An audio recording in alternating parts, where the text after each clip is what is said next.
24.000 atleti, oltre 230 società e poi ancora la passione di tantissimi dirigenti, tecnici, giudici di gara. L'Atletica Veneta è sfilata in passerella a Borgoricco, in provincia di Padova, dove la sala teatro Aldo Rossi ha ospitato la tradizionale festa del movimento regionale. In primo piano i protagonisti della stagione 2018, nel ricordo dei due giovani atleti recentemente scomparsi, David Cittarella e Andrea Novello, e di Ivo Merlo, storico punto di riferimento dell'intero movimento. La stista vicentina Elena Vallortigara è stata proclamata atleta veneta dell'anno grazie soprattutto al 202 con cui la scorsa estate è entrata nell'Olimpo delle più grandi saltatrici al mondo. Elena ha mandato un video saluto da Siena, dove vive e si allena. È un onore, ha detto, aver ricevuto questo riconoscimento da parte della mia regione, quella che mi ha vista nascere e crescere, quella che per me è e sarà sempre la mia casa. Prendere il record regionale Veneto a Sara Simeoni, insomma, fa sicuramente notizia, ecco. Quindi è un premio quanto mai meritato e speriamo che Elena entri costantemente su queste misure, perché potrebbe voler dire tanto, oltre che per l'Atletica Veneta, naturalmente per l'Atletica italiana, a cui cerchiamo sempre di contribuire al meglio. Applausi anche per il velocista veneziano dell'Atletica Biotecna Marcon, Federico Guglielmi, campione italiano allievi dei 100 e componente della staffetta mista che agli europei Under 18 di Győr ha conquistato l'oro. È stato premiato come promessa dell'anno. Per lui un 2019 che si è aperto con la miglior prestazione italiana allievi nei 60, con 6,78, ma come si evince dall'intervista, il giovane Guglielmi sa di potere e vuole puntare molto più in alto. Ho fatto 6,78 e sono molto felice ma amareggiato, perché a parer mio potevo dare di più nella finale dei campionati italiani allievi, però ho avuto un problema alla gamba sinistra e ho dovuto rallentare. Riconoscimenti speciali per il trevigiano Andrea Meneghin e la padovana Emma Maria Mazzenga, che i loro stessi colleghi di pista e pedane hanno votato atleti master dell'anno. Emma Mazzenga, ai mondiali che si stanno svolgendo in questi giorni in Polonia, ha appena siglato il nuovo record Master 85 correndo i 400 in 1:51,89 e demolendo di ben 19 secondi il precedente record. È pronta per gli europei Master che si terranno dal 5 al 15 settembre nel veneziano. Senz'altro ci saranno moltissimi italiani e anche quindi molti amici. E spero che vengano anche tanti stranieri, insomma, visto che il posto è molto bello e si può fare anche una vacanza. Ho iniziato bene, ho vinto tutti e 4 i titoli italiani che erano nelle mie possibilità e quindi così va bene, insomma. Intanto nel 2019 ci sono i campionati europei a Jesolo, quindi vediamo, ho delle buone chance.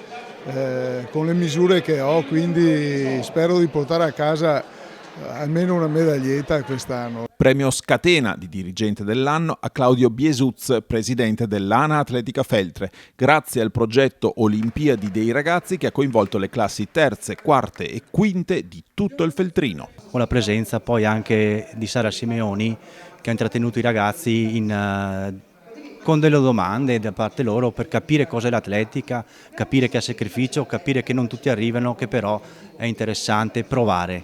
E da questo momento stiamo portando avanti questo progetto con le scuole per riuscire a far crescere i bambini con uno sport diverso, dove ci sia etica e anche, io dico sempre, accettare la sconfitta. È molto importante, forse anche più della vittoria, perché là crescono i veri uomini. Il premio Ossena, ovvero quello di tecnico assoluto dell'anno, è andato al trevigiano Fausi Labi. Ha avuto un titolo italiano assoluto in 3000 siepi con Felletto Leonardo, come ha avuto secondo posto assoluto e terzo posto assoluto 1500 e 800 con Eleonora Vandi, e anche con la sorella Elisabetta Vandi, che ha portato la maglia azzurra categoria giovanili, è arrivata in finale in 400 piani, e questo anno ha fatto anche all'indoor il primato italiano indoor. Premio Idda, tecnico giovanile dell'anno, al vicentino Diego Zocca. Riconoscimento alla carriera per il tecnico rudigino Vito 40. Premio speciale anche per il padovano Antonio Zatta, decano dei giudici di gara e statistico. Premio Franceschini ai giudici Monica Panozzo e Giuseppe Stival. Fra i più giovani, ecco la cadetta Greta Brugnolo, campionessa italiana di multiple nel 2018 e campionessa italiana di triplo con 12,80 in questo avvio di 2019. Mi sono divertita tantissimo, ho fatto il record italiano di prove multiple e ho vinto il titolo italiano proprio di multiple.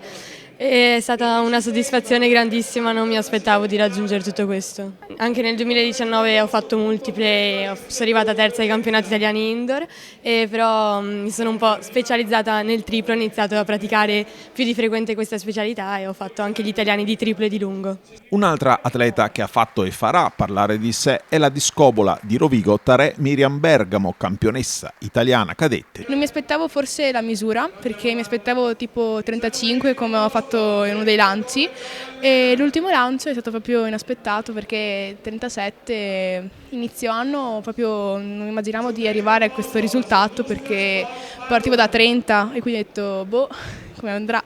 37 è stato proprio bellissimo. Infine la portacolori di atletica vicentina Diletta Fortuna, campionessa italiana allieve di disco con 45,79. Sono molto contenta in quanto ho fatto un quarto posto appunto agli europei di categoria e un ottavo posto alle Olimpiadi giovanili. Spero che questa stagione mi regalerà altre soddisfazioni e speriamo di fare il record italiano che resiste da parecchi anni. E essendomi avvicinata già abbastanza ai miei personali quest'anno e già l'anno scorso più di una volta, spero che sia fattibile, insomma. Un'altra bella notizia per l'atletica, in particolare per la Libertas Samp, che opera nel campo sampierese grazie al bell'impianto di Borgoricco. È di carattere sportivo, ma non strettamente legata ad una misura o ad un tempo. Noi abbiamo la fortuna di avere un bell'impianto sportivo che è stato inaugurato circa 10 anni fa, una pista di atletica, e ricordo che 10 anni fa con uno degli esponenti della Samp si era detto: considerato quello che è l'investimento che è stato fatto per questa pista, penso che debba essere utilizzata, anzi consumata, e diciamo che sotto certi punti di vista è avvenuto proprio così. Ecco, l'impianto ha bisogno di un intervento manutentivo importante. Noi nel piano triennale delle opere pubbliche abbiamo stanziato delle risorse nostre. Ecco, l'auspicio è che ci sia anche comunque l'erogazione di contributi da parte di enti sovracomunali, regione, CONI, per avere la possibilità di fare questo importante intervento sicuramente fondamentale per il nostro territorio, per i nostri ragazzi.